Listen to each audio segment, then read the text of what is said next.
而家啱啱就落雨，呢度有幾多包啊？3、6、18，係咯，17包泥嗱，17包。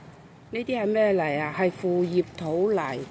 咁就呢個堆肥箱咧，嗱呢啲都係堆肥。而家落雨，所以就用全部都係樹葉嚟嘅。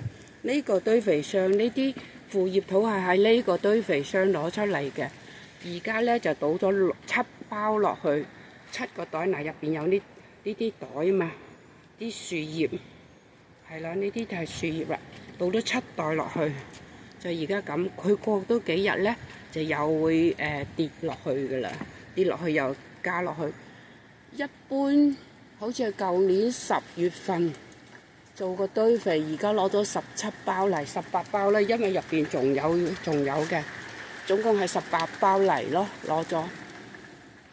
咁嗱，而家出邊落雨，跌，啊，睇到落雨。咁咧打開佢，等佢淋濕佢，非常之好。做到啲泥做到3日啊，4日啦，連埋今日做到4日。咁而呢度咧就倒咗7包啲樹葉落去，走去每一年都去收啦。呢啲紙袋係啦。呢個係邊度地方㗎？啲紙袋做攞咗，又係咯，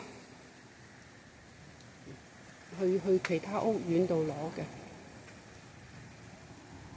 呢度呢？呢度又係堆緊啦，而家落雨就攞出嚟攞水咯，攞出嚟有啲水淋濕佢啦。呢啲泥呢，就係呢幾日嘅戰果啦，全部都係腐葉土嚟㗎。